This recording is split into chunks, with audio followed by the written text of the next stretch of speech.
Welcome to the Sci-Fi Center, the place to be, where comic books and wrestling collide magically. Movies, TV shows, and pop culture we share.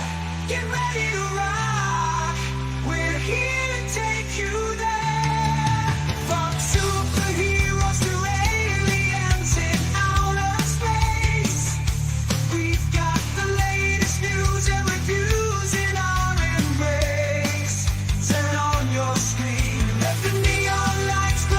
We'll take you back to the 80s. Let's rock and roll. Sci-Fi Center, where the legends come alive. Get ready to geek out, let your imagination fly. We're diving into the past with a touch of modern flair. Sci-Fi Center, the ultimate pop culture lair.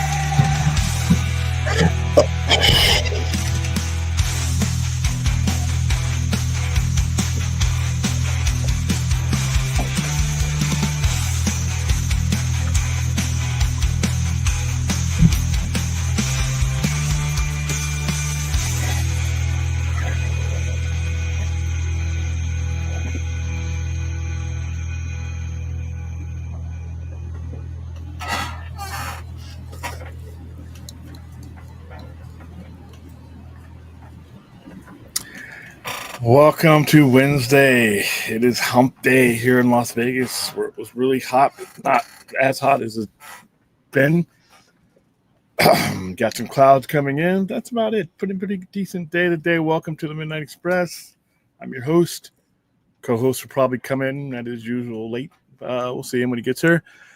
Tonight, obviously, when you see from the thumbnail, we are going to be talking about the Peacemaker interviews, articles, and stuff that have been out since the trailer leaked. I am not showing the trailer.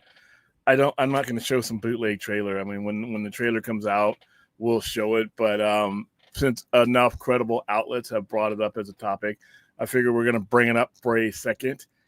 I got an article that I was taking a look at that we'll probably read through. Main topic is going to be the fact that multiple dimensions are literally in the trailer and are being discussed as the basis for the story of season 2, which premieres in August, I think August 21st. So we're basically a little bit over a month away. Now, I will have more answers and more details because I will be going to the Peacemaker panel that'll be in Hall H on I think it's Saturday, so that's one of the only big ones in Hall H this year for Saturday. So I will be there, and I'm pretty sure James Gunn will have a lot more details for us, but we'll just have like a general conversation on some of the stuff that came out, but the possibility of what dimensions and other realities mean as far as the DCU going forward. What does it mean for the stuff that James Gunn was canon of? Obviously, the DCEU is where he came from and where these characters came from.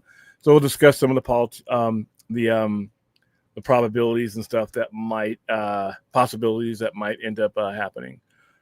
Once we're back here, so since you guys are all here now, there we go at the top of the chat. This time next week, I will be already packed, probably in bed. Probably won't be a stream next Tuesday, simply because my flight leaves super early for me to San Diego. So there's still time. There's still time to support your Geek Daddy and support send William to Comic-Con in style because once again, I need caffeine. I need healthy food. I need to be able to get around. And this one I added here. This was one of the ones that I took on the, I think it was the second to last day of con. This was when they were this was at the DC booth when they were heavily promoting, After the Absolute Universe. And this is Batman #1. They made sure everybody and their mother knew about it. I went to the panel for Absolute DC last year. It was one of the coolest things. I still have my pen. I'll probably take a picture of it and show you. And half of this is out of the way. We've already met the goal to watch Ace Ventura when Nature Calls, a horrific movie. And right now, if we get another, I think, 140, we will be at our secondary goal, and we will watch probably an even dumber movie than that, the aptly named Dumb and Dumber, one of the worst movies ever made. So if we reach our goal, you can click on the link right there. You don't have to use the SCG Pay thing. You can use the PayPal link that's also in there as well. So there you go. Yep, please like, subscribe. I did not see that Lanterns was done. I knew that we were about to wrap because I know they're going for an early 2026 release. So, yeah, Duck, Steven, what's going on? There's probably half of all people who are into these movies are not big gun fans, to be honest with you. People said Zack Snyder was divisive, but every director who's any good is. I think people are just pussies when it comes to when it comes to a creator that half the people may or may not like. They think that's a negative thing instead of understanding that just about every director has a portion of a significant portion of their of the mainstream audience that just does not like them. That's why we have taste. That's why we all go to see individual movies. That's why some of us like some directors and the other ones. But yeah, he's not my. I think he's a brilliant storyteller, but he's not always my cup of tea either. I mean, this movie, 30% of it I did not like, and that's what led me to give it a 7. Favorite '90s comic book film: The Crow. Crow's one of the best comic book movies ever made, period. It's one of the most accurate movies ever made. The atmosphere of 1994, everything that was going on in that movie made that movie great. So, yeah. Some of them unfortunate. What's going on, Antonio Baker? Number one all-time number one all-time is The Watchmen for the most Emmy nominations. DC 26, followed by The Penguin, and The Lantern series will probably have another 20. Yeah. Well, what's the main thing that is all those have in common is they're on HBO Max, and HBO Max is an Emmy generating machine. That's why whenever you put something on there, I don't really have to worry about the quality that's going to be on there because so far I can't think of an HBO Max show or HBO show that I have watched, especially one of their Sunday night ones, which is it seems like this one's going to be where they have failed me. They have yet to fail me. So looking forward to The Lanterns, and I'm looking forward to Supergirl as well. How you doing, Antonio Baker?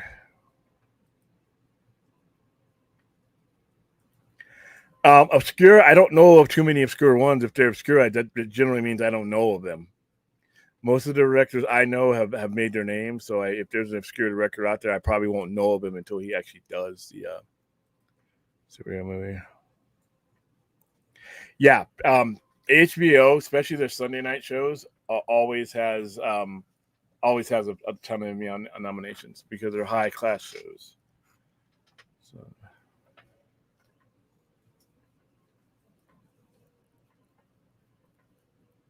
Let's see here. All right, I'm trying to buy Brad a couple minutes before we jump into this.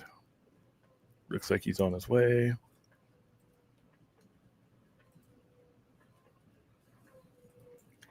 I saw a video we got to bring up. Now that let's move to Supergirl versus Wonder Woman. No, yeah, I don't know. I'm not going to get involved in all that. Now, before we go into this Peacemaker stuff, I need you guys to understand this is not going to be a Snyderverse stream. All right, this is not going to be a stream that gets bogged down by that. That is one of the many possibilities that that can happen given what we're about to talk about, but it's one of them. And what I need to preface is for those of you whose ears might get perked up at that, there's every possibility that this could lead to nowhere, or it could lead to him consolidating universes. So even given what I'm about to read you, this is not that type of stream. It is but one possibility. Also, you need to understand that the possibility of him obliterating everything but his universe is also a possibility. I doubt that's going to happen, but we need to be honest and we need to be fair and not just chase one squirrel down the highway. Look who's here. Yeah, sorry, I was All getting my laptop up for this. As William may have alluded to before I came on, this is something we actually we talked about offline the last couple of days, and we were kind of holding off discussing. William actually DM'd this to me on Sunday night, which is really funny because this kind of thing I usually am going to send it to him. And we were talking about, this is pretty interesting for the stuff we're talking about here as it relates to this topic. So we kind of going back and forth on like when do we want to dive in on this, and the we kind of settled on the agreement we were going to wait until like this was out publicly, like in like mainstream, like everybody could like pull this up and see it. Who's stalling, me or Brad? Not for in terms of like not a.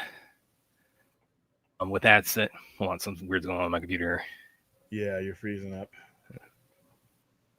Yeah.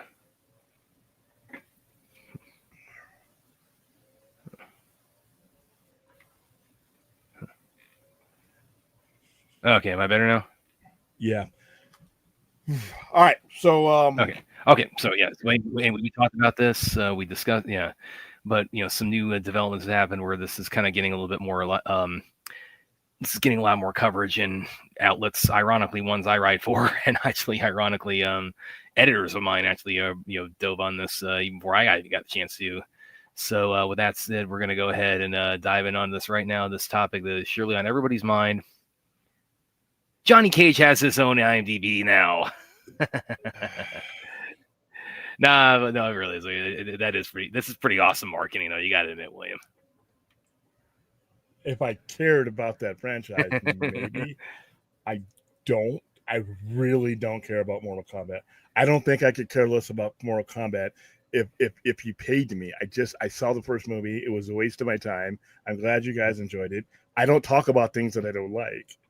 No, Aaron and I are all over this. We are loving this marketing. We're getting the trailer for MK2 pretty soon, so I will sleep. It looks through. It looks like they have like kind of learned from what worked and what didn't in MK21. So awesome. Okay, but joking aside, all right. Obviously, they didn't learn because they made another one. All right, so I'm going to preface this first, and this is for the trolls. I'm not a guy who deletes and bans people. I generally don't care, but I know I'm going to get some response for this. And I always tell you guys, what will get you banished is if you waste the time of my viewers. If you waste the time of our people who are leaving comments in the chat that are legitimate. Just because I'm reading this article, do you move on, shitheads? I don't want you in my comments saying, "Well, you guys move." I don't need you. The other end of it, the people who, the walls closed people, I don't want you there anyway. This article does not mean, this is not a whistle for you to come fuck up my chat or tear up our comments. If you cannot watch this show without doing either of those things, remove yourself, or I will remove you there. I don't want you involved in I'd rather have less viewers than have that maelstrom. So that being said, gonna go ahead and read this, and then we'll go from there. All right. Peacemaker 2 leak, which is kind of shitty. That's how we're finding out. Reveals Snyderverse isn't dead. Yeah, no, this is a as RJ report, kind of has alluded to. There's I really don't want to bring up RJ on my stream right now since he's posed. I don't give two fucks. He's basically the one that put a pirated thing. So I really don't. No disrespect to RJ, but I'm trying not to steer the conversation into a leaked video. I'll let the article do that. Jared Sanders, by the way, Jared Sanders, all credit to him. Yeah.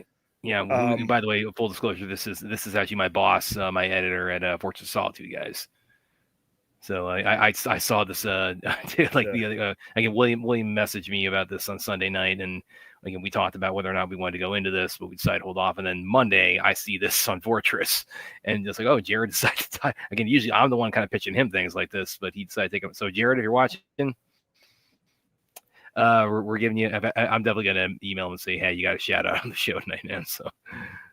All right, James Gunn has always had the trickiest jobs in comic book movie history. Say goodbye to the Warner Brothers messy DECU or DCEU without completely erasing it, and introduce a shiny new DC universe that fans can get excited about. That's out. The jury's out. And somehow he's doing it with Peacemaker 2. John Cena's Peacemaker, the guy with the chrome toilet bowl helmet who danced in the tidy whities and became one of the most beloved anti-heroes in DC world, is back. And thanks to a leaked trailer, which is kind of shitty. That's the only time you're ever going to hear me bring that up. I'm gonna hold on, I think I'm gonna have to switch over to my PC real quick. Oh Lord. Yeah, I'll be right back. I'll mute myself when I'm not talking.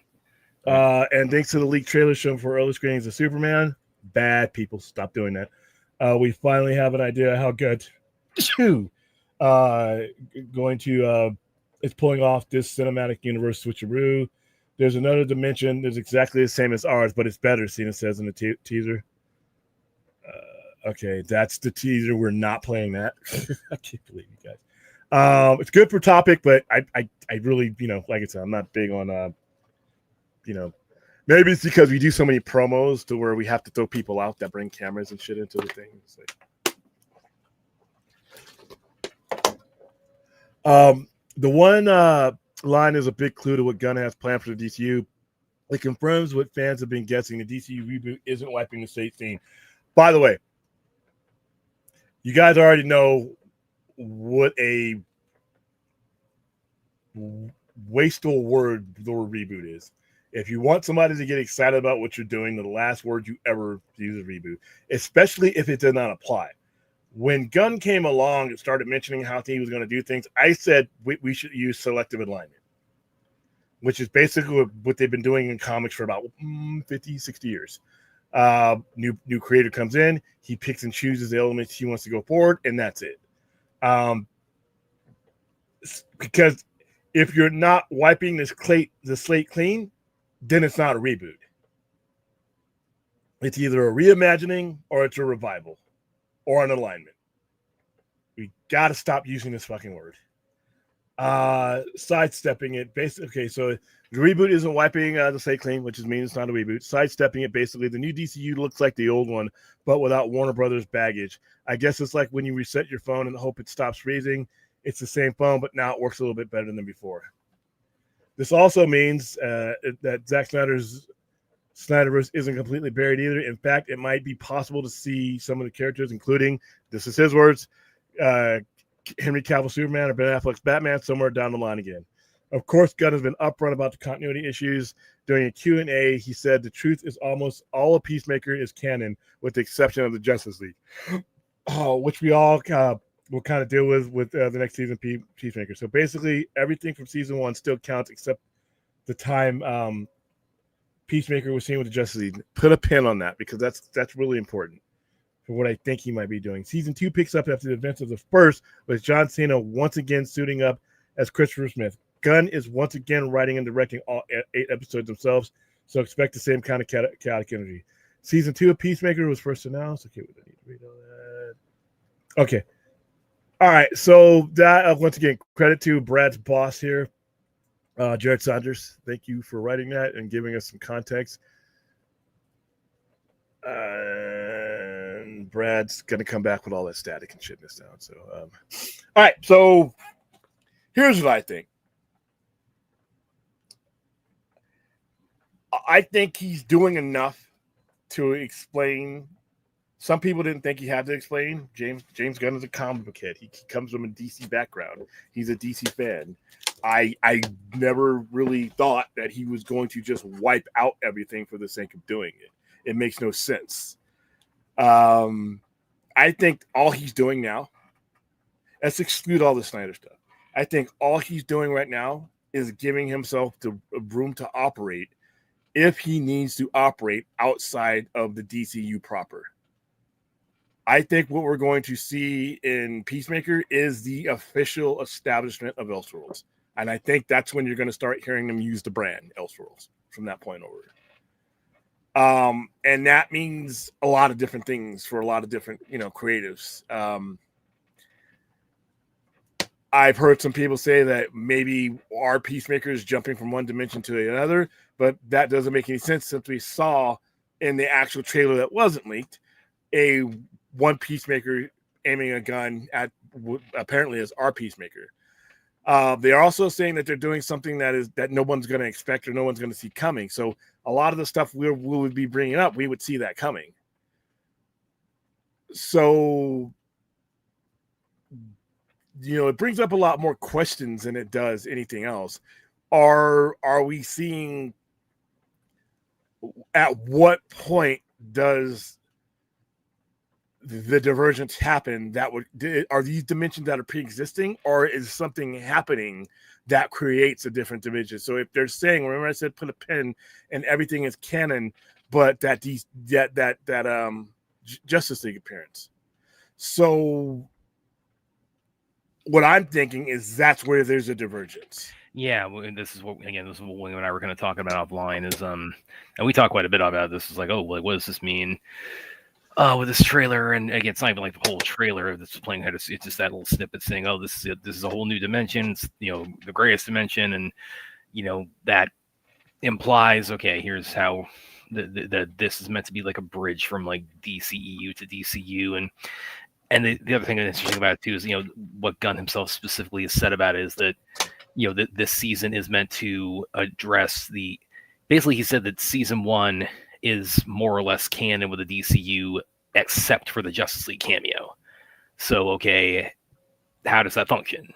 How do you make everything but like that one moment canon? And then that goes to what William's saying about, okay, that's led us to theorize, okay, it's going to be revealed. There's some kind of like fork in the road, in terms of the different timelines. It's going to be revealed here. That's one of the things we're thinking about is, as we go into the show. Peacemaker is in Superman. He's clearly in Superman. For those of you who haven't seen it, he has a TV interview in it. And those characters from James Gunn's Superman are in Peacemaker with a Peacemaker that looks like he's our Peacemaker. So is our Peacemaker, has that always been, which one's been the real Peacemaker that we're going to go forward with? That's going to be the question that I think is going to get answered in the show. Now, Peacemaker began in the DCU. So the fact that it's not completely wiped out, yes, technically that leaves you a opening. Do I think he's going to gonna go through that door anytime soon as far as revisiting any DCU characters other than the ones he needs and maybe Flash to explain some of this stuff? I think it's no.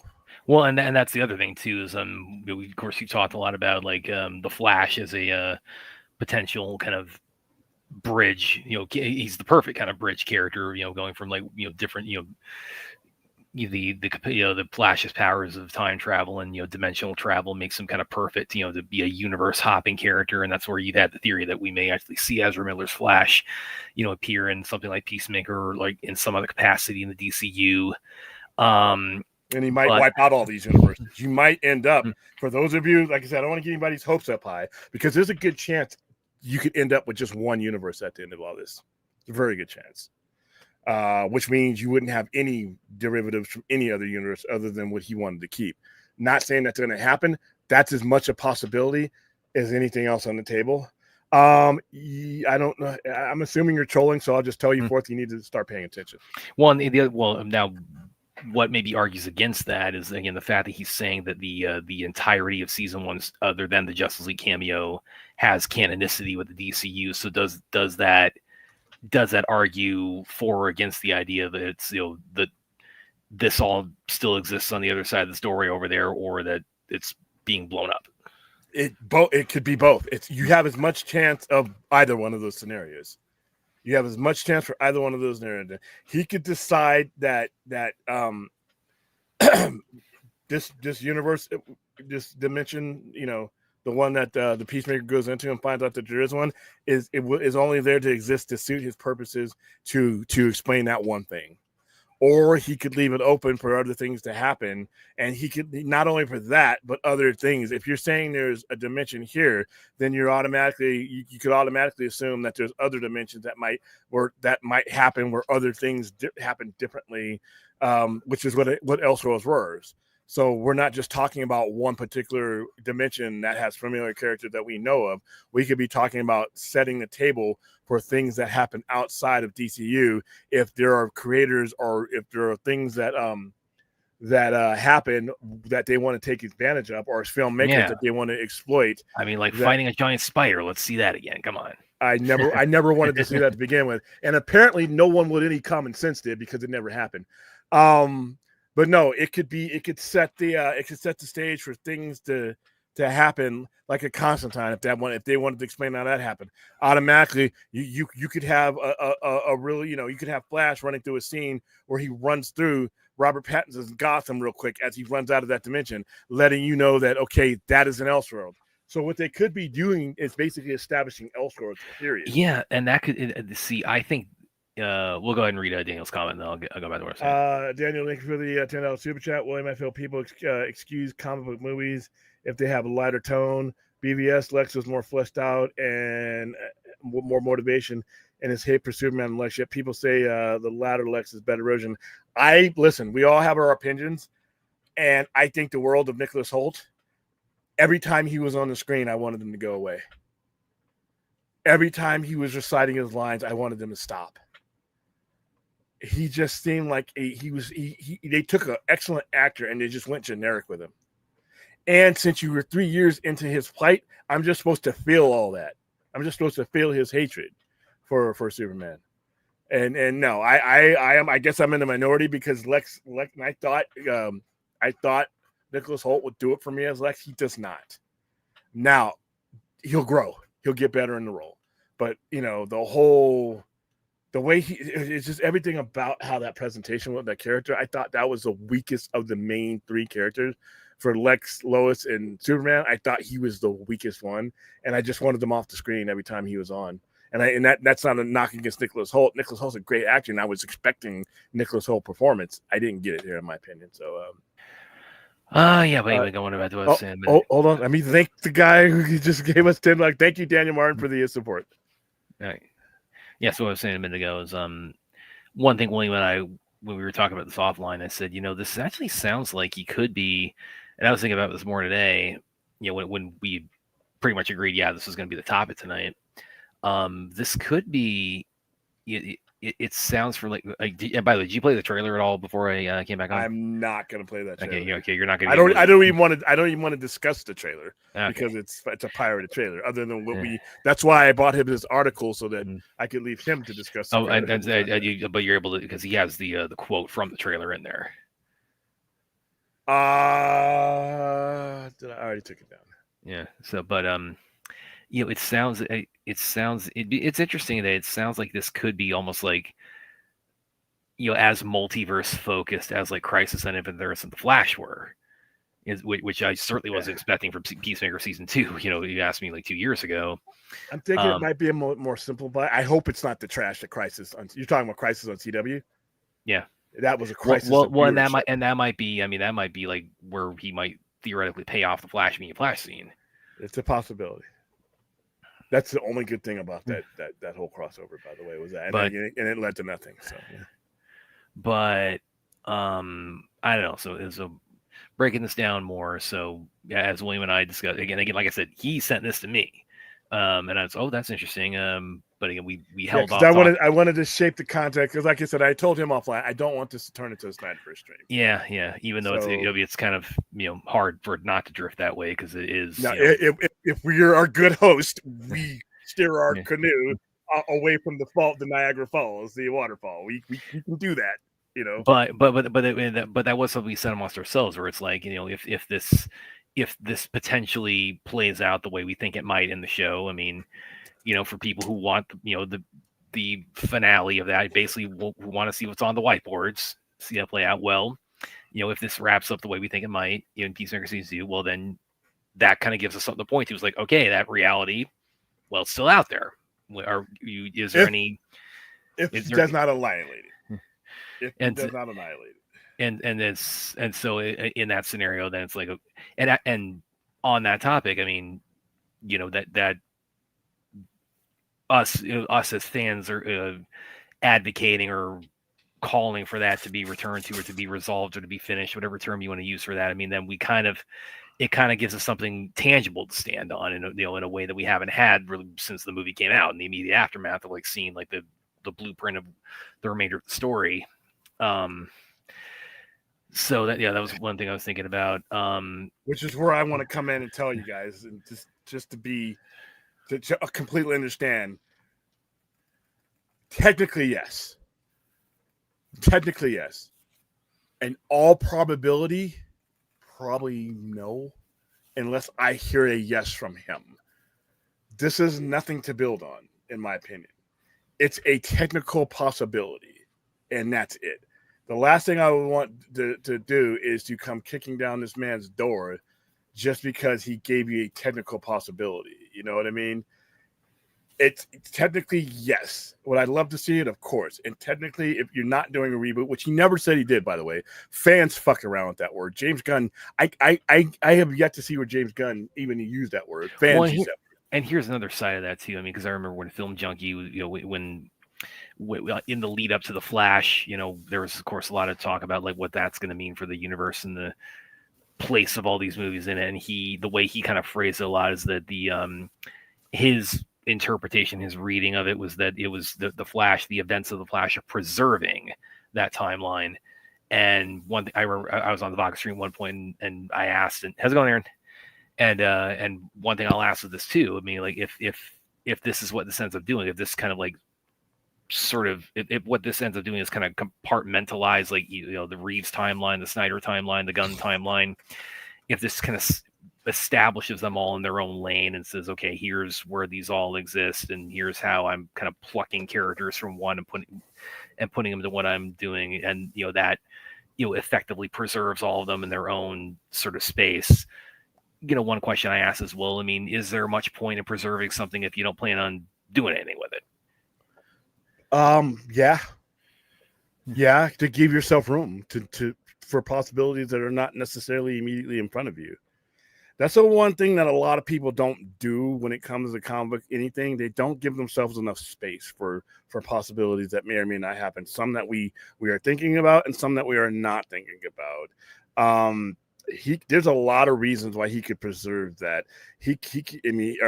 Or just as a precedent, he could say that because this universe exists, others that may not have anything to do with anything Snyder related. Well, and actually, do you want me to go and pull up the quote too? Sure. All right. So yeah, this is also a quote. I'm sure what that Gunn gave actually within an interview with my old stomping grounds over at Screen Rant. And he was talking specifically about Peacemaker, and this kind of goes to what I was saying when we were talking about Superman the other night, where I said I was a little bit surprised like how standalone the movie is, but now I kind of reading this and seeing how this is all unfolding, I kind of like look at it now. Okay, Superman's main point was to be a Superman movie, and then Peacemaker season 2 is kind of, I think we're going to see like a lot of the nuts and bolts of how like this whole enterprise is going to be assembled. But anyway, this speaking to Screen Rant, something Gunn said, if people watch the next season of Peacemaker, they'll see where a lot of these things are going. And so there's, I mean, obviously there's definitely a lot of room for interpretation in that. There's a lot of room for interpretation also in the whole thing in the trailer about, it's like, I'm from an awesome, more awesome dimension than this one, or whatever the quote is. But yeah, so that kind of like adds a little bit more sort of seasoning to the how much theorizing we could do around this. Yeah. Bottom line is this: we don't know what we don't know. Don't bang your heads up against a brick wall trying to wrap your head around what this could all mean. Let the story roll out, and if it goes somewhere, it goes somewhere. But the fact that there are possibilities, the fact that there are these other realities, means that technically what you may or may not want is not dead. And we just leave it at that. Which is, I mean, a hell of a lot better than we were under their Hamada regime. Yeah, I mean, and it's but you're gonna get the shitheads, and they'll probably be in my comments. Be in mine too. And but I personally, I'm not going that far. I think obviously even what we're saying right now is going too far for them. Yeah. I've always said that only an idiot says never. Only somebody who doesn't have any life experience, has never done anything important. Only those people say never, and I just leave it at that. But I'll be realist about it. I don't see this turning into that, and if it does turn into that, I don't see it turning into that anytime soon, and I mean years and years. Could it? Yeah. Well, once again, you never, like I said, only a fool says never, but there are more possibilities that this could go somewhere completely opposite of what you were wishing for than there are chances that it could come out that way. It's just math. There are more probabilities that he could be doing something that has nothing to do with what anybody's hoping for, and that's probably the likely scenario. So even though this article brings up that technically, yeah, something's not dead, that doesn't mean James Gunn's doing anything with it either ever or anytime soon. Now, the only person that could ever change that reality would be James Gunn. And until he does that out in the open, I would caution you guys to step back from that cliff, check your parachute before you jump out of that plane, make sure it's there, and just wait. If something's going to happen, it'll happen organically. That's all. All right. Senior nerd William Brad, do you believe Superman box office is a success because there are a lot of naysayers that are downplaying the opening numbers, spreading misinformation that all right. So senior nerd, that bottom part, that's not misinformation. Once again, No, math. That's factual. Math is not misinformation. Actually, Scott of DC Squadcast, he had I don't know if you saw this. He had a really good kind of breakdown he put about this the other day, where he's talking about the box office comparison. What I posted it on the show last night. I don't know where you would get that's misinformation. That's like me telling you 2 + 2 is 4. That's 4. There's no disputing that. There's no disputing. And when they're telling you this, senior nerd, they're telling you because of adjusted dollars, because we're talking about $8 tickets back in 2013. We're talking about total units moved, total units sold. So if you're being fair and you have to bring them both up to the same number, then yeah, Superman did, and that was a dumb debate they ever have anyway. But now, as far as the first half of your question, do I believe that Superman box office is a success? I don't think the numbers are great, but they're good enough. I think there's a lot of people fluffing up the numbers to try to make it more than what it is. They don't need to do that. It's going to end up being roughly around a $500 million movie. And given the damage that was done by previous management being ownership, that's good enough. Is it great? No. The movie's not great. It's good enough. It's good enough to get people talking in a positive light about a major flagship character. First of all, by even talking about that major flagship character, we're not talking about Blue Beetle. We're not talking about Shazam. We're not talking about Harley Quinn, and we're not talking about the Huntress. We're not talking about all that. We're talking in a mostly positive manner about Superman, an A-lister. That alone is worth its weight in gold. So, and it's the first step of a universe. So getting caught up into what other people think that the box office numbers it was always a futile venture. But the math, if you're talking about for adjusted dollars, that's not something that's not disputed. Or even unadjusted dollars, really. Yeah, that's not misinformation. No, senior. No, Man of Steel was 128 opening weekend. But once again, dude, you're leaving out a major part of your what you're saying. You can't compare the price of a ticket in the dollar. The dollar now, the 2013 dollar would be worth $1.38 now. So if you do that multiplication, then this goes away. You can't focus on what you want to hear. That's not what math is. You have to adjust for inflation. If you're not going to adjust for inflation, you're going to look like a fool. Not you, theater nerd, but if you're not adjusting for 12 years ago, especially today with inflation being where it is, I mean, the bottom line is more units were moved in 2013 than they were, but that's not even something that should be bought up when it comes to Man of Steel. If you're having that conversation, are you in it for Superman? Were you ever in it for entertainment? If you spent the majority of your oxygen talking about, well, this made more money than even if in context or out of context, what were you here for? I went to go see a movie. I didn't go to join an accounting course. So that's where I'm at with it.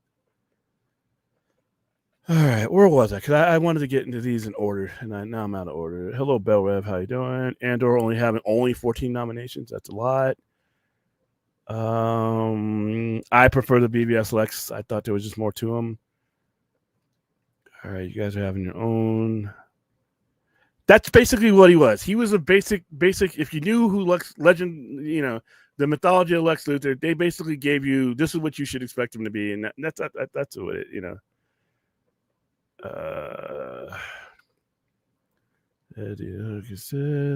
Overseas.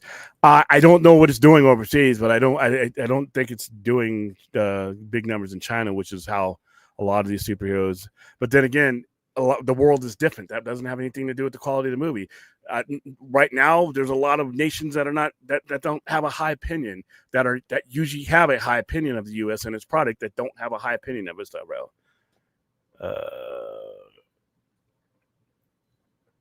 It's doing well in the States, overseas doing decent. Like I said, it's going to be a $500 million movie unless there's a spike this week, and there could be. But once again, if it has a modest drop of 50%, then you're talking about 300 million, 320 going into week 3. Week 3 is Fantastic Four, so you might have some issues there. Let's see. 1A. Oh, 1A. That was actually kind of hilarious.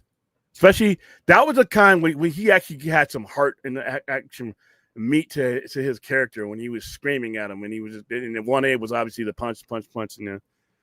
So, let's see. Ooh, I don't know. Wow. Okay, that's a tough one because that guy was hollow.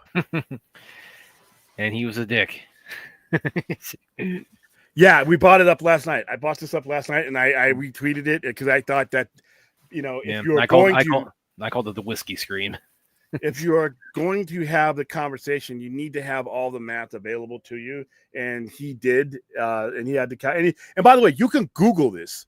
Yeah, you can take you can ask Google to give you the equivalent, and there's a calculator on there. So ask them how much in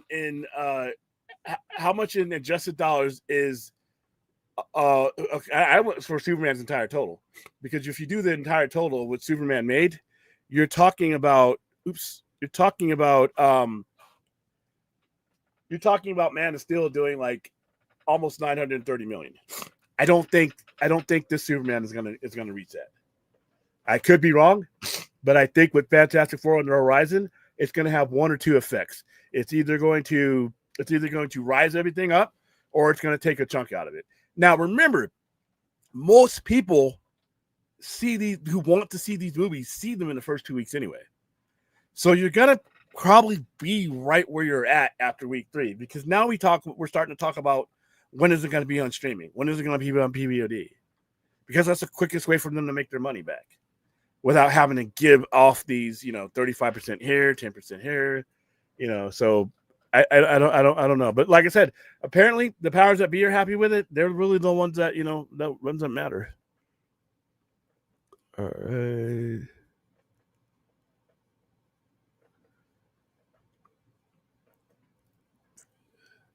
Let's see. And going back to the Peacemaker thing, I mean, now this might be me like overextending the speculative nature of the topic here. It's like we're talking about like what you think Gunn is doing with the like the alternate dimension element of that. Like if you had to guess on the basis of what, like, however brief that snippet of the trailer is, like what would you say based on that you would think today that entails as far as like the story of Peacemaker and how that's going to fold into the DCU? I don't know because I don't know how he sees the story. I know how I see the story, but me and him think differently.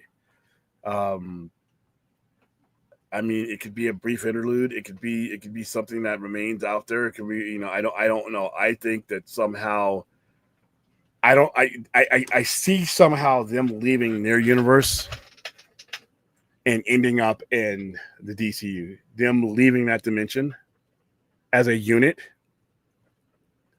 And but here's the other thing: how what happens to the counterparts that are in this universe? Yep, See, yeah. there's just too many things I don't know to be able to answer that question for you. I saw By the somebody way- tweet. Oh, I was just saying, yes. I don't know if you saw. I'm trying to reach out and get us the Peacemaker season 2 screeners too. Yeah, I got the email. So hopefully I should hear about that pretty soon.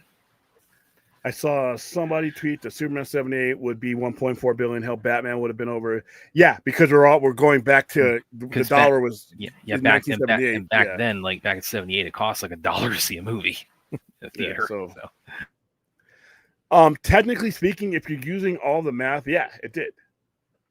There's no, Well, I mean, that's even without adjusting for inflation. I mean, it's like, you're talking about. If you're talking about, some people are saying 128, that's where the shit gets fuzzy. I don't know where 128 comes from, because if you don't adjust for the dollars, then 115 is less than 128. That comes from like the 116 is Friday through Sunday, and then 128 is like what the Thursday night previews. Like when you add to that, that's the total opening week of that, and then Superman's total that's encompassing Thursday through Friday and those Tuesday night Amazon shows. Yeah, see, without seeing that broken down, but I'm just gonna go, if I throw in the adjusted dollars, because you have to, unless you're doing time travel with money, that alone would have done it. But even still, it's a non-factor because it's a pointless argument. It's not 2013. It's a pointless argument.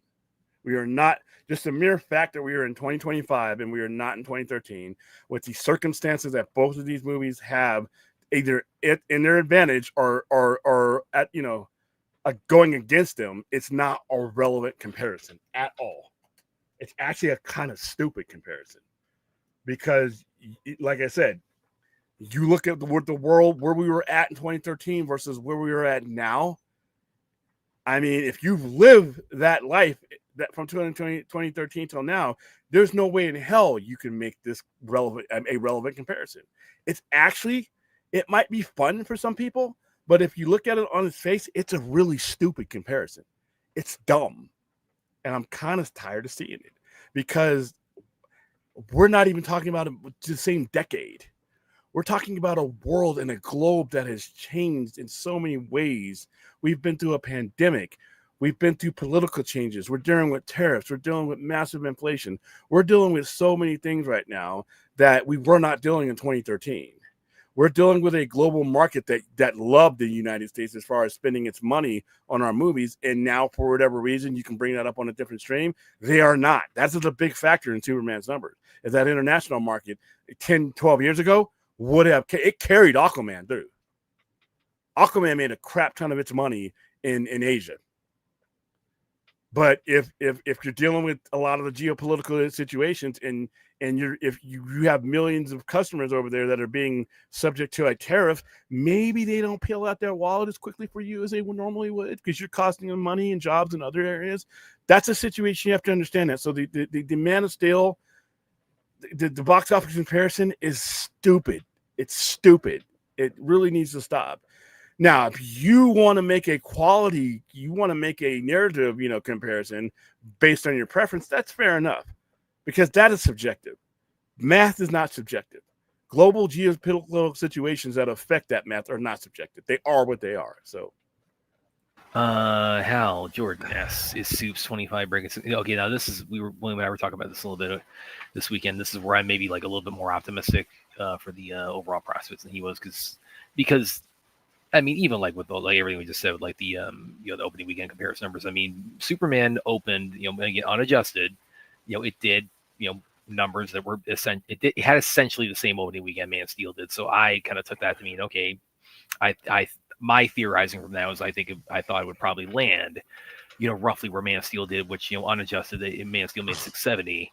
Now, but William, you're thinking it's more like in the 500 range where it's going to end up. I think it has no chance.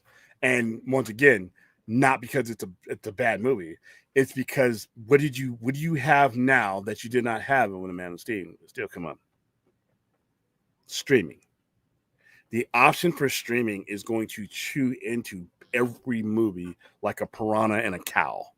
That option being there cannot be understated because it provides an option for you to see the movie relatively soon, even if you miss it at the box office. If you are broke, if you don't have any money, or you have a very limited thing to where, okay, I would go see this. Oh, Fantastic Four is coming up. I got to save my money for that because the kids want to go see that. And I think that's a better family movie.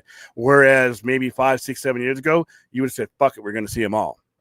Because you have to watch your penny, because you don't know where your next dollar is coming from, you have to use that streaming element as a way for you to get as much value for your entertainment. So Man of Steel didn't have that. We didn't have that in 2013. And we have these short windows. I know all the film pundits and people, the box office supporters want them to, we need to go back to a 60-day minimum and 90-day. That's never happening. That's never happening.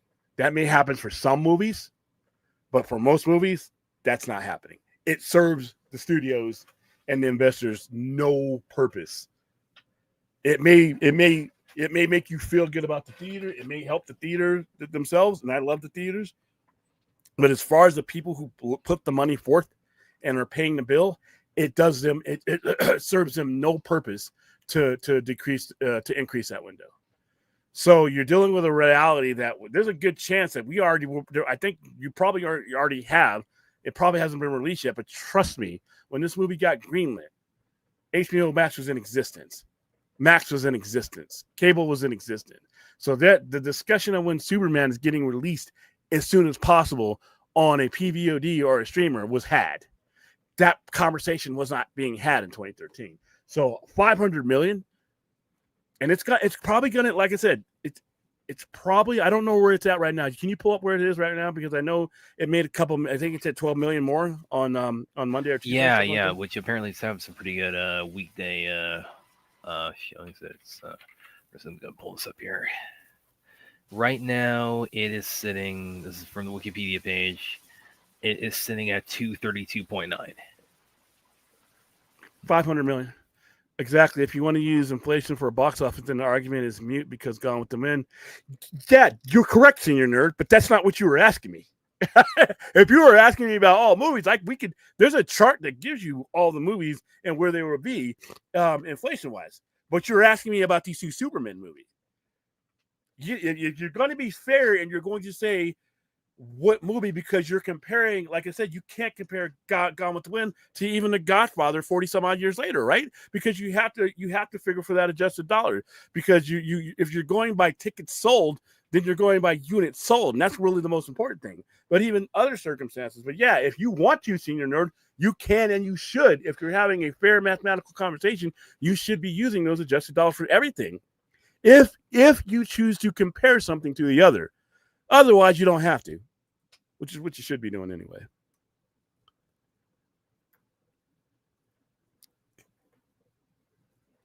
Yeah, I don't see box office. I don't see Dark Knight or Titanic. But once again, we'll have to see what the second week does. The second week's going to be important because the third week, none of these movies that we keep bringing up, and including Man of Steel, I don't know what Man of Steel was up against this third week. I do not remember a blockbuster like another superhero movie in 2013 coming within the 3 weeks of it. The next one that came after that year, after Man of Steel, was The Wolverine, and that came out that was my nephew's birthday that year, was July 26, 2013. It was literally my nephew's birthday that year. So that what was month wasn't Superman released in May, right? Yeah, no, Man of Steel, that was June 14th, 2013. So it had a gap of like about 5-6 weeks until The Wolverine. Okay, so no, so there hasn't been. Why do I always think of Superman still came out May? Whatever. But no, most of these movies didn't have anything like that coming in. So, like I said, there's a lot of reasons why I think this is a $500 movie, or $500 million movie, and that's fine. That's fine. It's good enough. Just like the movie itself, it's good enough. It's not great. I can't put it in a great category, but it's good enough. It's box office 500. Do they want more money? Of course. But what they're going to get at the end of the run is good enough to go for it. That's all we really need.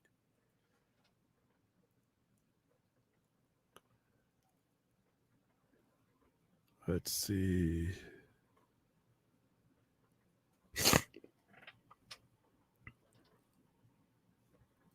Y'all, I hate the word y'all turn me on. Y'all would have to put bets into these box office numbers. You guys are up to date. I could, yeah. Now, I mean, to me, I think the box office discussion is, to me, in my opinion, is poisoning the discussion. Because when we have these conversations, it's just there's so many things that go into whether a movie, like right now, there are some movies that might tank in the box office for reasons that don't have anything to do with the quality of the movie. You know, it's really tough to get people, especially a family movie, because if you got a family of 4, we've already done minimum with tickets and some food, it's $125. And that's if you're cheapskating it. So yeah, there's just a lot of reasons why movies can go that way. They don't have anything to do with the quality of the movie. Yeah, Minecraft is not Americana. You know, Minecraft. I think this version of Superman is so American that if you're in China right now and you're getting hit with like 25 and 30 and 40% tariffs, you're looking at us right now. You're not really thinking of giving us lots of money right now. Why didn't Captain America and Thunderbolt? Oh, I've covered this. As much as I love Mackie as Captain America, and I love that story, both in comics and on screen, and I don't even think it's a race issue. Captain America is Steve Rogers. Captain America, the general public, especially this MCU customer, and even the comic book customer, because when Sam takes over as Cap, we all knew that Steve Rogers was coming back. Captain America, it's Steve Rogers. In any movie that is headlined, a solo Captain America movie that is not Steve Rogers is going to struggle. And that movie still made some money. It's the same argument I give for people who think that always are saying Batman Beyond. You as a hardcore dork and geek may be like, God, you shouldn't be doing it. How come it's been 20? Why come it? Because to the general public, which is who's going to make or break this movie, Batman is Bruce Wayne. And you need those people with that peripheral version of in their head. You need them. Us geeks, we'll bankrupt you if we all showed up. You'd still struggle to make bank. You need Johnny Sixpack. And okay, and so Thunderbolts is a movie I loved. I love that movie. I actually enjoyed Thunderbolts more than I enjoyed Superman. I love that movie. But it's a cast of cast-offs. It's B characters. And in certain cases, it's B characters from B character movies that a lot of MCU fans didn't even see. Once you start feeding them that A-list diet, they stop showing up. So these characters, like you had a B-list character, you had and Falcon, who ended up becoming Captain America. So U.S. Agent is a B. He's a C-lister. All right. You took the two best things out of Black Widow, but like not a lot of people went and saw that in comparison because it was after the Infinity saga and she's dead. So you take people from a movie who is a supporting character. You just basically had a conglomerate of a collection of people that were not that didn't have the notoriety of the people that an MCU fan usually get. I'm not saying that's right or wrong. It just is. I love that movie. So that's why. And I said that as these came out. You know, people, the Marvel guys, you cannot give them spam after you've given them steak. They're just not going to go for it, and not in those numbers. Let's see. Yeah, but like if you want to use like the last, maybe hold on, the last let's go since 2021, since we came back to the theaters. It's just we've had some hits. But it's not the volume it was before. And it's not, and COVID is long gone, or for the most part, But once you adopt those habits, that convenience, once that genie's out of the bottle, that convenience is staying. It is what it is, you know. Okay, so Man of Steel. So he's saying basically, the way Yeah, super gun exactly. is. That's a super gun. That's it. So yeah, but like I said, so like I said, the dollar. So you multiply. So what you would do is you would multiply 128 million times $1.38, and that's what Man of Steel would have. That's what Man of Steel would have made that week or that weekend in adjusted dollars. So that's how I did. I was looking at the numbers by comparison. Man of Steel 680 side. Yeah, and plus, Man of Steel had product placement millions that had paid for a lot of its production before it even hit the screen. People kind of forget about that. And plus, you know what, guys? In my opinion, this is my opinion, and we're all going to be different. Man of Steel is an epic achievement. It's an epic achievement. I was in awe when I saw Man of Steel. I had fun at James Gunn's Superman. I had a lot of fun at James Gunn's Superman. I had a lot of fun surrounding myself with geeks watching James Gunn's Superman. I like James Gunn's. I don't have a problem with it. It's not what I would have put out, but I'm fine. That's a different level. Man is Steel for me, from the moment it opens up, before we even get to Kal-El, before we even get to Clark Kent, before we even see Superman fly, it's an awe-inspiring achievement. We see Zod before we see Superman, and I'm like, this dude is, and then his whole story and the imagery of it. It's on a different level. Now, some people whose sensibilities go for cartoonish, James Gunn made you a great movie. That's not me. That's what I mean. It's gonna be different, you know, for each of us. Master Kim Jr. Okay. You're gonna have it hovers around 678 is what I have always seen. So yeah.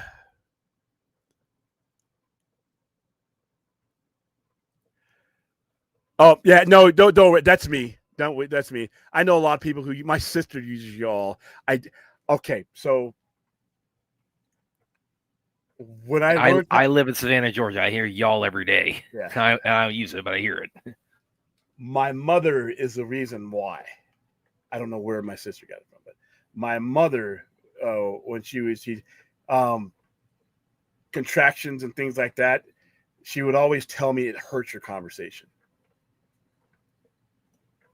There, can't is one thing. Try to use cannot as much as possible. You all. There's a difference between you all, and a lot of it, and I mean, a lot of it came down to race. For her to me, not everybody, for her to me, because she really, stereotypically, there are some people who think black people should look and sound a certain way. And as somebody growing up in her era, remember, she grew up in the civil rights era, she wanted to make sure that both me and my sister had the power and presence of a complete sentence. And that meant using the words in the sentence structure that they're supposed to be. Y'all sounds like, something she did not want us to sound like. All right. So that's why when I hear y'all, it's like scratchboard, but I understand it's part of the vernacular. That's fine. If you notice, I rarely use the term. So that's why it's not you. It's me. It's not you. It's me. This week I have no desire to see any movies. Well, for me, it's Fantastic Four. So it's next week. You're seeing early, so. No, I'm not. I could have seen it early, but I'll be in San Diego. By the way, guys, tied to the top of the chat, let's send William to we already got one of these dreadful fucking. Oh yeah, come on, get the guys with the rhino's ass. Let's get the diarrhea scene now on the Sci-Fi Center as part of our legacy. But if we really want to ruin a day, if we really want to screw things up, if we really want to subject ourselves to a shit quality, let's go for the whole thing. I mean, William could be sleeping on a park bench, eating raw tuna with his hands out of the cans. Like, if we don't get Dumb and Dumber on, and you have to donate to make that happen. So come on, guys. We are $160, I think, away from from our overall goal. I mean, we've met certain goals, but like I said, I am going to be everywhere. I am going to sleep when necessary, but I am going to try to break myself to bring you guys good coverage. Like I said before, I want you to feel as if I'm your video with a non-player game or a player character. I'm your player character. I'm your player character for this trip.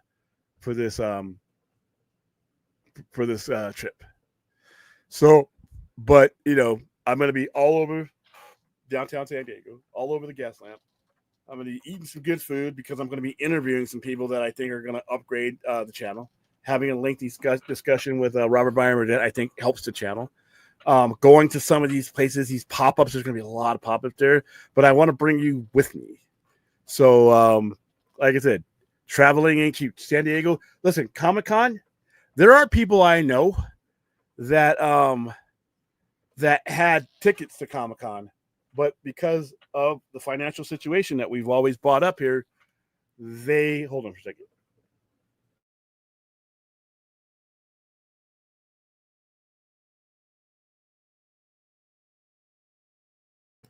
They had to refund their tickets. They had to they can't go this year. So it's not cheap. It's not cheap to even be there. It's not cheap to get there. So if it wasn't for you guys, William would be sitting right here next week. Well, actually, I'd be going to Fantastic Four, but because the channel has become what it has become, it means we got it. We got across the finish line, guys. We got it. We got to do it. We got to do it, man. So I can't look at this. We're not looking at that anymore than I have to. And you know what? If we don't get to where we're going, then I don't have to look at it at all. All right. I went to early preview screening provided at Walmart. That was for. I did too. Yeah, that was a night to remember. That was it was also Man of Steel interesting. It was the first Superman movie I ever saw theatrically too. So that's part of the reason why it's so near and dear to my heart. And it was, as I described it, it was the Superman movie I waited my whole life to see. And man, I came out of there. I was on cloud 9 after Man of Steel. I was so ready to see where this all goes. So enough. Now, another thing, the Snyder Cut and the movement helped. Another thing, the biggest thing that helped Man of Steel and BBS in any of these movies is time. That reminds me. There's actually been, and I checked to see, Man of Steel. Actually, apparently, it's a number 4 right now. Yeah, I saw what you're talking about. Yeah. There you go. A lot of the stupid behavior, the Marvel versus DC, and the dumb stuff that was happening back in 2013. If you were a 13-year-old or a 14-year-old that was part of all that nonsense, you're like in your mid-20s headed into 30 now with your own kids.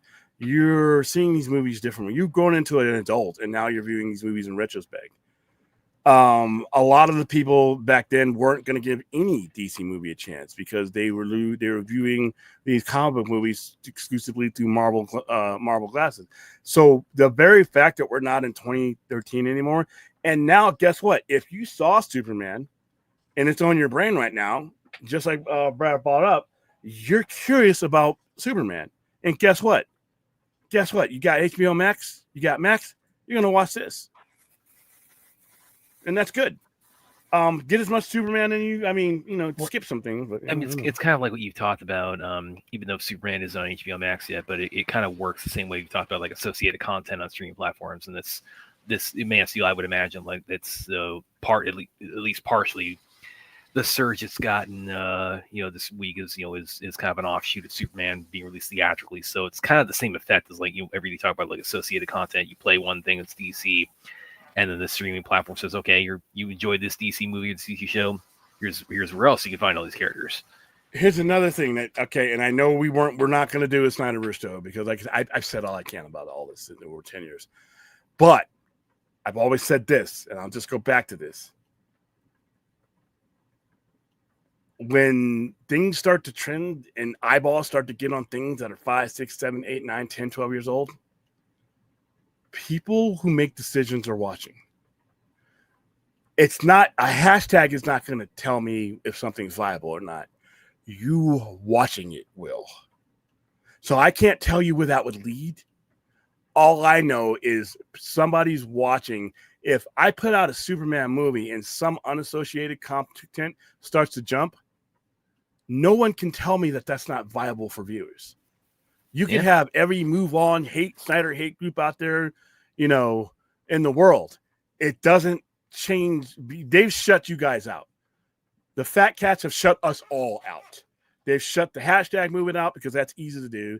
And they probably never listen to the move on people. They'll listen. If Man of Steel is popping up, if certain things are popping up, I don't, all I can tell you is that is what executives see. They don't watch YouTube. They don't care. I'm looking at that right now. You see exactly where it's at. Last I looked, it's at number 4 of like top 10 most streamed movies on HBO Max right now. I'm going to pull that up real quick. The reason I like Snyder's Vision so much is because I was one of those people that William talks about that was hanging on to Christopher Reeves and Death Gift, and I finally opened my mind. Yeah. Once you, and this is the thing about being open-minded to movies, and being open-minded to everything. Being open-minded to everything. And I know I joke about yeah, it's at number 4 right now. It's lit. Yeah, I know I joke about certain music and I joke about comedies, but just listen, for me, I'm open to a comedy taking me off my feet like Tropic Thunder did. I just haven't seen one yet. I'm open to listening to types of music. I listen to some country music. I was listening to opera this morning.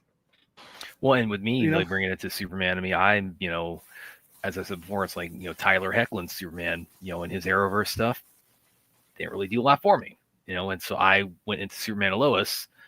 My expectations, were not all that high. And now it's like, I mean, I don't think I could have made it any clearer on this show how big a fan I am of Superman and Lois, to the point where the way I describe it, Man of Steel was the Superman movie I waited my whole life for. Superman and Lois was the Superman TV show I waited my whole life for. I really do look at them as companion pieces, kind of my Superman. I really wish that show had been good the first 2 years. That's the only thing about that, because like I said, Superman and Lois has some epic scenes in it. We played one over here. That scene where he reveals himself, that's an all-timer. The entirety of that show, man, it was cinematic. I mean, it's like, yeah. But if you watch the beginning of that show, if you watch the first 2 seasons of Superman and Lois, and you watch the last season and a half, that's almost an indictment on the show. It's like you had the same amount of budget for all 4 years. It's just the writing wasn't that good. And then, all of a sudden, and it sucked, if it had gotten like 7 years like they originally planned, maybe I would have had at the end of it, because Star Trek, to be honest with you, Next Generation, I'm sorry, Star Trek fans. You can come at me all years. Those first 2 seasons were really hard to watch. And this is coming from a lifer. I am a Star Wars lifer. But if we're being honest, if we're comparing the first 2 years of Star Trek: The Next Generation to the subsequent 5, that's a different world. Those first 2 seasons, in my opinion, were painful, but I stuck with it. And it's at 7 years. So maybe if Superman and Lois, but it only had the 4, and those first 2 were like, ugh. So yeah, I mean, I say be open-minded, especially when it comes to comic book movies. The whole art form itself lends itself to being open-minded. Like I said, this is the thing about the physical media that really, really I wish comes back. If it hadn't been for comic book stores, 90% of the stuff I grew up collecting and shaped the way I am today would have never occurred to me. When you sit at that counter with something that you never gave a thought of, but somebody else is sitting on that counter with theirs, and you're like, what's that? And he's looking at the stack you got, something that he would have never thought about getting. What's that? That's how it grows. That's how it got better. And that's what the online thing, it takes away. It's like that random encounter is just gone when you can't go in and sit down. That's why watching sports at your house is great, but sometimes watching it at a sports bar is even greater. Watching Superman by myself, it'll get it done, but watching it with a bunch of Superman people gets you in the environment in ways that open your mind to where, this is better than I would have given it a chance for. So yeah. Yeah, there is. And like I said, the math is a revisionist history. It just gets crazy. Yeah, but I mean, again, that's pretty awesome. Man, see, and it might be a number number 2 by tomorrow on HBO Max, which it's like I'm really digging that. And again, Which I don't think it's a stretch to say we got a Superman movie out theatrically. We got that's no stretch at all. That's how it's supposed to work. It's how it's supposed to work. And by the way, guys, listen, you don't have to defend Man of Steel. I never thought you did, but you don't have to. Even with this movie out, you don't have to defend BVS. You don't have to defend any of those stuff. I mean, they were what they were. And be honest with you, now that I have more of an appreciation, and it's not a knock on James Gunn, I have more of an appreciation for Man of Steel, what it was and what it risked being. After I saw James Gunn Superman, and I enjoyed James Gunn Superman. You saw my review, so and you saw what I said about it too. It's and I've been very upfront about it. Like I've had reservations, primarily about like how the movie came to be in the first place. That gave me some baggage going into this movie, and for me to come out saying it's not bad. It's like I'm not a big James Gunn guy on the whole in terms of his comic movie filmography, but I would say this probably is my favorite of his CBMs. Because now I don't know how much it says because I never got jazzed about the Guardians movies and the Suicide Squad, but nonetheless, it's like if similar to what I said of Superman and Lois. And obviously, I'm raving about Superman and Lois much more than James Gunn Superman, but it's like I'm perfectly happy to like go into a new version of Superman with not high expectations and think, actually that wasn't bad, or even I think it's on par with my favorite version. There are some things in Superman that are just that are so unique. I thought were really good. That scene, that the way this movie is shot was beautiful. That scene with the flying scenes are pretty awesome. Yeah, the scene where he saves the lady when the whole building is collapsing and she gets out and then it collapses on him and she turns back and he's slowly rising up through the smoke. That is some Alex Ross shit right there. And then when he does that spinning thing, when he's got like all the Lex soldiers around him, he just tornadoes them all off of him. As much as I hate that logo being used here, that shot where it zeroes in on his logo, it's just and then he spins around, does the heat vision blast. Yeah, this is Superman about to do some Superman shit, and some certain scenes like that I thought were great. Like I said, though, there are certain things in it that any movie has that are like that fell short for me. Like I said, how do you not see Engineer? I'm sorry, she's wearing black on white snow in your hood, but you found that squirrel at Mach 5. Clint, we watched. Did you read that? I don't think we've actually even read that comment from Sonoff. What? I rewatched Superman Monday. A few things I missed in the first screen, but it was still fun. I had the problem with Lex's script looked like a 20-year-old. Yeah, a little bit. Yeah, I had a problem with it. Which one did we miss? Yeah, everyone was burying the DCU. Yeah, we brought that up. When I remember like how brutal this got. I've used the analogy myself. It's like I could not go on my own social media pages when BVS came out and talk about how much I liked it without getting dogpiled. It was embarrassing to be a comic book fan at the time. My fellow comic book fans were embarrassing me at that time. When Man of Steel came out, it was only a singular year from the end of the Dark Knight trilogy. People were asking for a serious Superman movie. People literally wanted Nolan to do Superman. Oh my goodness. I don't know if I could have taken it because I'm not a big fan of Nolan. Well, no, because they did approach him about like, can you do for Superman what you did with Batman? And Nolan said, so, well, I can't direct it. I can kind of help shepherd it, but I think my friend Zach is probably the guy to really be the captain of the ship on this. And that's kind of how that all came to be. He really was. Yeah. I don't know what we would have gotten with Nolan because, like I said, not a big fan of his Batman. So I don't know, and I know I get heat about that every day. What do you mean? That's Nolan stuff is classic. Listen, guys, I got people who tell me Blade Runner 2049 is not a classic and it's a boring movie, and I looked at you as if you grew goat horns right out of your forehead. But it's all subjective. You have that right. That is that. The movies are an experiential thing, and how you feel. That's why I don't give shit. When it comes to critics and aggregates, I don't care. It's how I felt when I left the movie. It's how I felt when I left the movie. And if you guys think the Dark Knight trilogy did it for you, congratulations. It didn't do it for me outside of Heath Ledger's performance, which is an all-time great. I mentioned so I go into a con of the ultimate. Exactly. I'm sorry. Yeah, well, yeah, it's the thing I said on here too. Is because it filters out all the garbage you get on social media in terms of like fighting over these things where it's like the interactions. I mean, I've been plenty every time I've been to a con, I mean, I'll debate things like Man of Steel with like people who are like more into Marvel or more into James Gunn, and it's like it invariably is infinitely more civil. I remember during the Snyder Cut campaigns, like I mean, I would pull up my phone and like share like stuff Zach had dropped on Vero with people who were again not that jazzed about his movies, but they said, "Oh, that was interesting." It's like I'm kind of curious of what this is about now, and we'd have back and forth about like I'm a big Zach DC fan, they're not, but it never got to the point where again it's like the battle. You never got called the names. Yeah, exactly. Yeah. Or if you did, it was in jest. It was in joking. You wasn't slapped the shit. Here's the thing about when you go to convention, and I'm going to say this even more so about San Diego. When you immerse yourselves in that atmosphere with your brethren, you have a different respect when you're sitting talking next to somebody and you're immersed in that world, because you realize, because you're looking around at a 360, that everybody's there. Everybody made this trek to this thing. They didn't make it out of hatred. They didn't make it out of going after somebody. They made it because they wanted to be in that world. And it really doesn't matter. It's just the same thing with going to a comic book store. When you go to a comic book store and we would have our 5 or 6 people that would sit there all day and talk about that. We didn't all agree. And matter of fact, most of the time we didn't agree, but we all had fun. The conversation was fun because you know what? And here is the thing that really, really people should embrace and remember. The conversation does not have to be an agreement.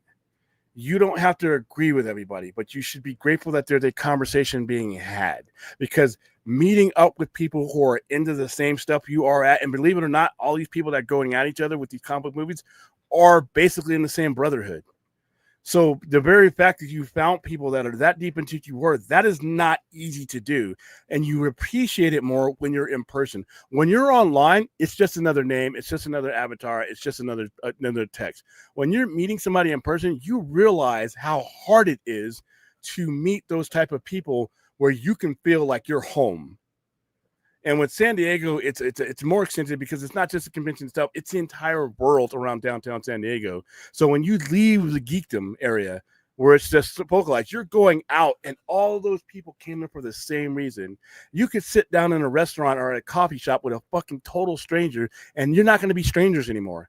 I don't know how many times in Comic-Con or any convention that I've been to that I've ever sat down or stood in line next to somebody, and that person, and especially in the modern age, where that person didn't end up in this phone as a number I saved or Instagram or follow like that. It's the same thing with wrestling. That's why when I go to wrestling events alone, or I go to these things alone, sometimes people, how come you go alone? It doesn't matter. Wherever I'm going, I know I'm going to meet my people. So that's what doing this stuff in person does. And that's what's been lost in this discussion, is because we do it primarily online, where you dehumanize somebody. So go out and have fun. Yep. Highly recommended. Yeah, it's hit me. I haven't taken anything yet, but I'm about to hit up the pinkies in a second here. So, all right, so the flight was cool. I'm gonna wrap this up in a second. You know, here. and let me now this, I at the risk of sounding tinfoily on this, but kind of bringing it back. Here we go. Bringing it back to the topic that we opened the show with, and kind of also going into the you know what. There's another possibility too with like what Gunn might he might also, like, whatever he does as far as like the alternate realities, the side of things that Peacemaker sees, it might also end in a kind of a non-committal way, where it's like it doesn't say, okay, here's how this ends, now the Snyderverse is going to be restored in like 2 years, or here's how it ends, and it's like everything is kind of just packaged into. He might end it in a way where it's like it just says, okay, here's how it ended, and nothing's off the table, but just we'll come back to it eventually if we want to, and which is what I expect. Yeah, and now when you add like what you were saying a minute ago, I mean, like Man of Steel having this surge on HBO Max as a result of this movie. I mean, people look at those numbers. So, and in windows like this where you got a Superman movie out theatrically, and here's a previous one that's as an offshoot that kicking butt on streaming. So I mean, could that be data on the table? Maybe. Yeah, numbers. It's a business. These guys will follow trends, but like I said, the hashtags and and the streams and all that stuff. They don't look at that. They look at numbers. And if you have the right organization, now, granted, the previous regime didn't look at the numbers. That's why they're gone. They looked at them, they just didn't care about them. It's like, Zack Snyder's Justice League could have been the most streamed movie of all time on any platform ever. They would have said no. And that's why they're gone, by the way. One of the many reasons why that whole thing is gone. So, William never goes to a wrestling match alone. He always takes his 60 belt. Yeah. I can't tell you that that's untrue. I mean, I am a wrestling dork, and I'm the happiest when I am a dork. I no longer give a shit how I look anywhere. Come on. I don't care anymore. It's so easy, man. Just throw on a beard, a wig, and get the scepter, and you're the Wizard Shazam. I really hated him in that role.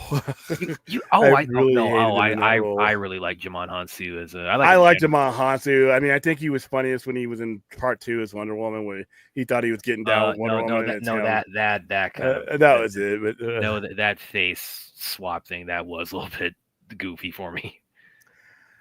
Listen, I layered that shit on. There are people out there that have little bags of deodorant that they hand out to people.